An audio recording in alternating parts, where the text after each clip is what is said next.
नमस्कार दर्शकों, United India insurance company limited जो कि गवर्नमेंट की एक अंडरटेकिंग है, वहाँ से एडमिनिस्ट्रेटिव ऑफिसर के लिए आपकी वैकेंसीज आई हैं।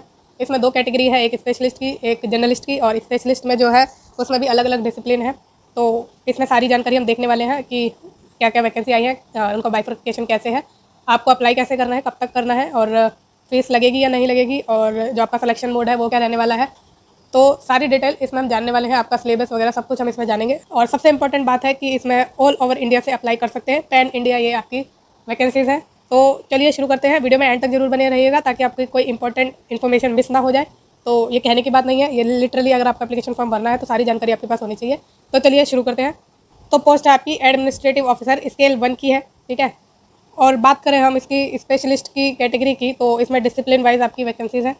रिस्क मैनेजमेंट में जो आपकी वैकेंसी है वो टोटल 10 है। फाइनेंस एंड इन्वेस्टमेंट में जो वैकेंसी है उसमें टोटल 20 है। ऑटोमोबाइल इंजीनियर्स की 20 वैकेंसी है। और केमिकल इंजीनियर्स और मैकेट्रॉनिक्स इंजीनियर की 10 वैकेंसी है। और डाटा एनालिटिक्स की 20 वैकेंसी है। लीगल की 20 वैकेंसी है। तो इसमें इस डिसिप्लिन में यानी इस स्पेशलिस्ट के डिसिप्लिन में आपकी टोटल जो वैकेंसी है वो है 100, ठीक है। तो 100 वैकेंसी इसमें आपकी टोटल यहाँ पर है। आराम से इसमें आप अप्लाई कर सकते हैं। तो इसकी एलिजिबिलिटी हम देखेंगे, आगे देखेंगे।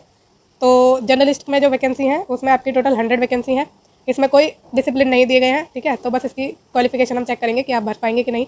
अब जो आपकी स्पेशलिस्ट की वैकेंसी है उसमें कैटेगरी वाइज डिवीज़न है। यहाँ पर एससी कैटेगरी के लिए 15 वैकेंसी हैं स्पेशलिस्ट के केस में, और एसटी के लिए 7 वैकेंसी है, ओबीसी के लिए 27 है, ईडब्ल्यूएस के लिए 10 है, और यूआर के लिए 41 है। बात करें जर्नलिस्ट की, तो जर्नलिस्ट में कॉमनली है सबके लिए। और हाँ, इसमें जो स्पेशलिस्ट की है ना, तो स्पेशलिस्ट में डिसिप्लिन वाइज कोई बाइफरकेट नहीं किया है, 100 को ही इसमें डिवाइड कर दिया गया है वैकेंसी को, ठीक है। तो आते हैं जर्नलिस्ट में, उसमें एससी के लिए 15 है, एसटी के लिए 8 है, ओबीसी के लिए 27 है, ईडब्ल्यूएस के लिए 10 है, और अनरिजर्व के लिए 40 है, और आपकी टोटल हो गई 100। तो आपकी इन दोनों को मिलाकर 200 वैकेंसीज हैं, ठीक है। आगे बढ़ते हैं अब हम। ये आपका रिजर्वेशन है, रिजर्वेशन भी दिया जाएगा, तो टेंशन फ्री रहिए। अब आ गए इसकी एजुकेशन क्वालिफिकेशन पर। तो सबसे पहले जानते हैं, candidate must possess certificate in proof of passing the qualifying examination as on 30/9/2024। The minimum qualification required for various discipline are. तो आपकी जो क्वालिफिकेशन हो वो 30/9 तक पूरी हो गई हो। फिर बात करें हम आगे, तो रिस्क मैनेजमेंट के लिए आपको चाहिए बीटेक या बीई या बीटेक इन एनी डिसिप्लिन। तो आपने बीई की हो या बीटेक की हो किसी भी डिसिप्लिन में, उसमें आपके 60% मार्क्स होने चाहिए अगर आप जनरल कैटेगरी से हैं, और 55 होने चाहिए अगर आप एससी या एसटी से हैं। और साथ में आपको चाहिए post graduation in risk management या फिर PG diploma in management in risk management, ठीक है।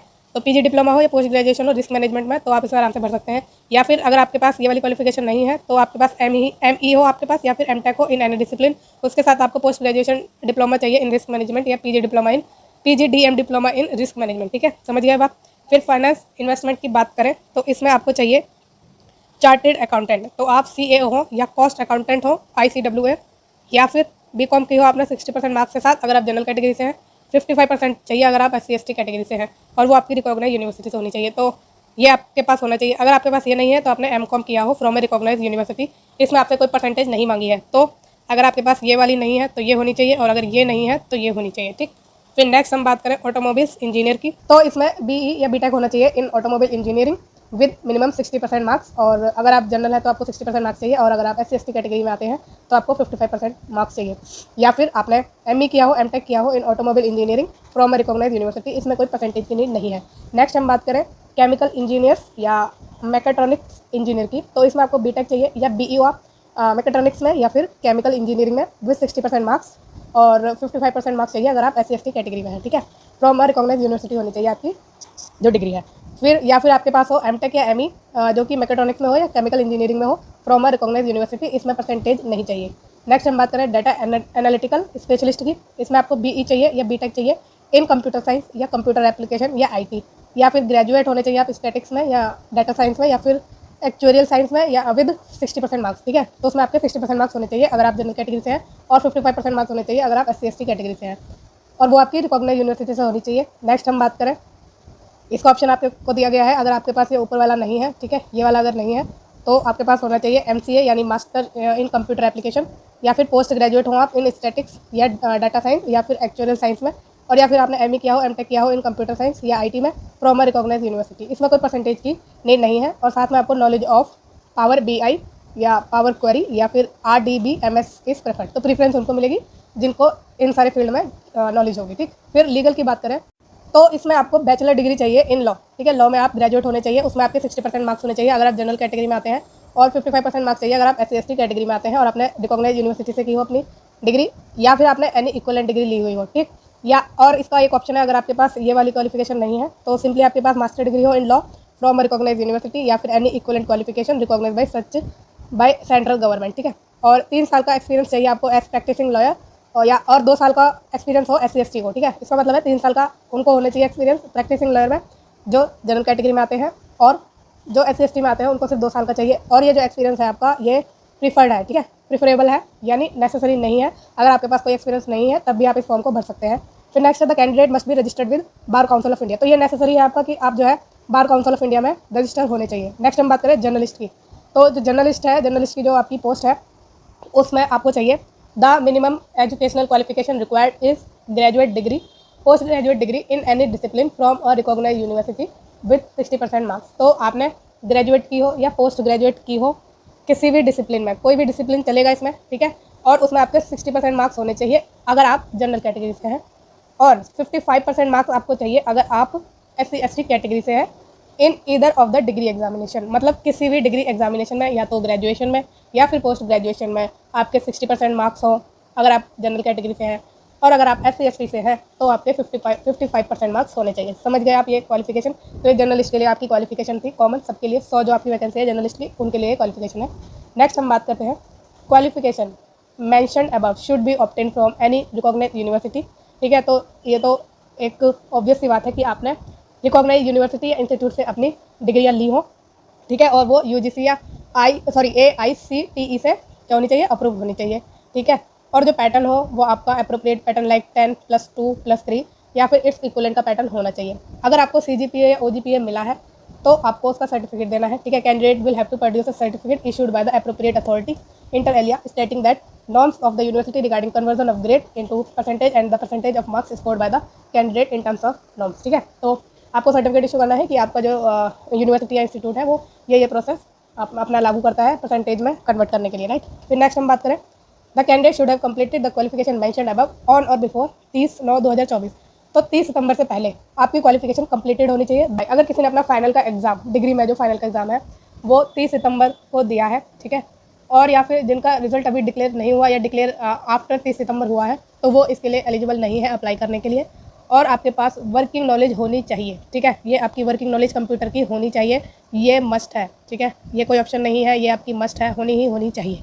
फिर हम नेक्स्ट चलते हैं एज की बात करें तो candidate must be of the minimum age of 21 years and the maximum age of 30 years. तो 21 से 30 साल की एज ग्रुप वाले लोग इसमें आराम से भर सकते हैं।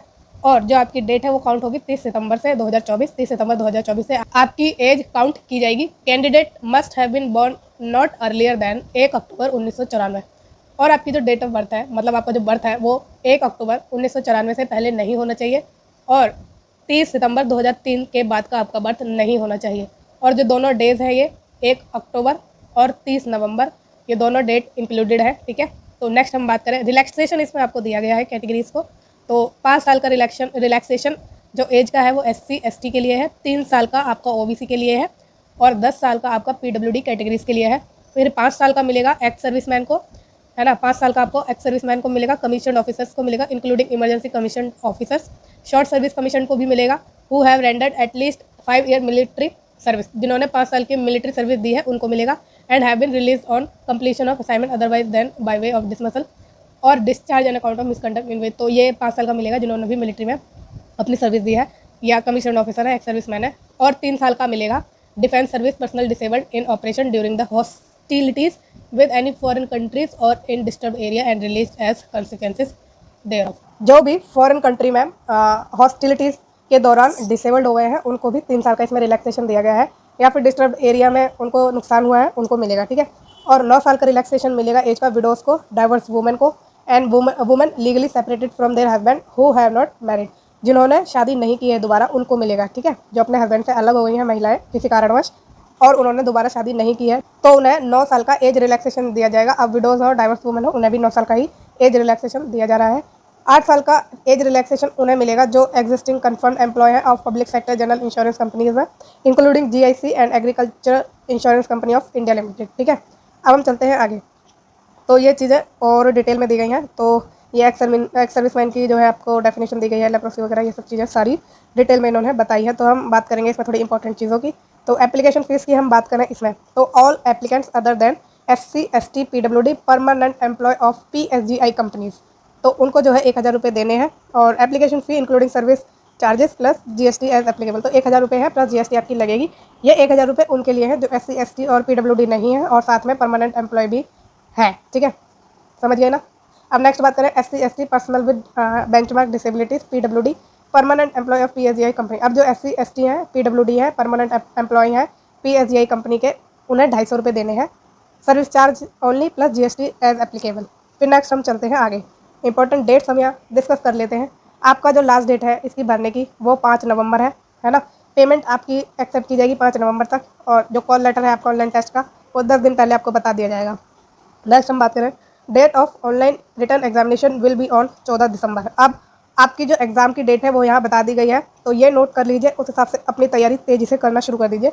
14 दिसंबर को आपका इसमें एग्जामिनेशन होना है। Exam date may be on weekdays और हॉलीडेज, तो वीकडे में आपका एग्जाम हो सकता है या हॉलीडे में हो सकता है। Candidate are required to periodically check our website uiic.co.in for any changes in above mentioned date। अगर ये डेट चेंज होती है तो आपको उसके लिए रेगुलर वेबसाइट चेक करनी है, देखना है कि कहीं डेट में कोई चेंज तो नहीं है, अदरवाइज यही डेट आपकी फिक्स रहने वाली है। अब एप्लीकेशन प्रोसीजर इसमें बताया गया है, तो क्या क्या आपको करना है जब आप फॉर्म भरेंगे तो आराम से कर सकते हैं। अच्छा, एक बात मैं यहाँ बता दूँ, अगर आपको फॉर्म भरने में दिक्कत रहती है तो आप मुझसे भी फॉर्म भरवा सकते हैं, ठीक है, और मुझसे कॉन्टैक्ट कर सकते हैं सीधा फॉर्म भरवाने के लिए। और अगर कोई परेशानी है, कुछ भी आपको जानना है एलिजिबिलिटी के रिगार्डिंग या कुछ भी आपकी क्वेरी है, वो भी आप मुझसे पूछ सकते हैं। अब हम यहाँ सिलेक्शन प्रोसीजर की बात करते हैं। The selection for all disciplines will be made on basis of overall performance in online examination and interview. तो आपका इसमें ऑनलाइन एग्जाम होगा और इंटरव्यू होगा, और जो आपका इसमें सिलेक्शन होगा, ठीक है, वो आपकी परफॉर्मेंस के बेस पर होगा, जो आप ऑनलाइन एग्जाम में करेंगे और इंटरव्यू में जैसा भी परफॉर्म करेंगे, सिलेक्शन उस बेस पर होगा। नेक्स्ट है the candidate will be called for online examination which would comprises of the following. अब क्या कॉम्पोनेंट है आपके एग्जाम के लिए वो हम देख लेते हैं। स्पेशलिस्ट का जो एग्जाम होना है उसमें आपके जो नेम ऑफ टेस्ट है या कंपोनेंट है उसमें आपकी रीजनिंग आएगी, और सॉरी ये 12 मार्क्स, ठीक है, हाँ, तो रीजनिंग आएगी आपकी। ऑब्जेक्टिव टाइप का क्वेश्चन होंगे और 25 क्वेश्चन इसमें होने वाले हैं, और उसके मार्क्स भी 25 होंगे मैक्सिमम। और जो इसमें आपकी ड्यूरेशन है for each section separately time, तो टाइम इसमें दिया गया है हर एक सेक्शन को, ठीक है, जैसा कि DSSB में बच्चे देते हैं, उन्हें पता होगा जब वो देते हैं तो सेक्शन लॉक हो जाता है उनका आंसर करने के बाद, ठीक है, तो उस पर आप दोबारा वापस नहीं जा सकते रिव्यू करने के लिए, तो शायद वैसा ही इसमें है। तो आप पहले से अपना माइंड सेटअप करके रखिएगा कि 20 मिनट आपको इसमें मिलेंगे और जिसमें आप वापस नहीं जा सकते, ठीक है। मेजरली तो यही चांस होगा, अगर इन्होंने ऐसा सुविधा रखी हो कि आप वापस जा सकते हैं वो बात अलग है, ठीक है। तो सेपरेटली टाइम्ड का मतलब तो यही है, बाकी आप जब टेस्ट देंगे तो आपको पता चलेगा। बस माइंडसेट ऐसा बना के रखिए कि ये लॉक हो जाएगा और हम दोबारा इसे रिव्यू नहीं कर पाएंगे, तो उस हिसाब से तैयारी करिए ताकि आपकी जो दिक्कत है वो फेस ना करनी पड़े किसी भी तरह की आपको एग्जाम देने के बाद, ठीक है। तो 20 मिनट का आपको रीजनिंग के लिए टाइम दिया जा रहा है। मीडियम ऑफ एग्जामिनेशन आपका हिंदी होगा या इंग्लिश होगा। इंग्लिश लैंग्वेज में ऑब्जेक्टिव क्वेश्चन होंगे, 40 क्वेश्चन होंगे टोटल, और 40 ही मार्क्स होने वाले हैं। 30 मिनट इसमें आपको दिए जाने वाले हैं, और इंग्लिश आपका मीडियम है। फिर क्वान्टिटेटिव एप्टीट्यूड में ऑब्जेक्टिव क्वेश्चन है, और नंबर ऑफ क्वेश्चन आपके 25 है, 25 ही मार्क्स है। 20 मिनट इसके लिए आपको दिए जाएंगे, और इंग्लिश या हिंदी आपका इसमें एग्जाम मीडियम होने वाला है एग्जामिनेशन का। जनरल अवेयरनेस आने वाली है with special reference to financial sector, तो फाइनेंशियल सेक्टर को ध्यान में रखते हुए आपका जनरल अवेयरनेस का क्वेश्चन पूछा जाएगा, जिसका टाइप है ऑब्जेक्टिव, और क्वेश्चन के नंबर है 20, और मैक्सिमम मार्क्स है आपके 20। 15 मिनट इसमें आपको दिए जाएंगे। इंग्लिश और हिंदी आपका मीडियम है एग्जाम का। कंप्यूटर नॉलेज में इसमें पूछेंगे आपसे, और ऑब्जेक्टिव क्वेश्चन है 30 क्वेश्चन है, 20 मार्क्स है। 20 मिनट का इसमें आपको टाइम दिया गया है, और इंग्लिश या हिंदी आपका मीडियम है।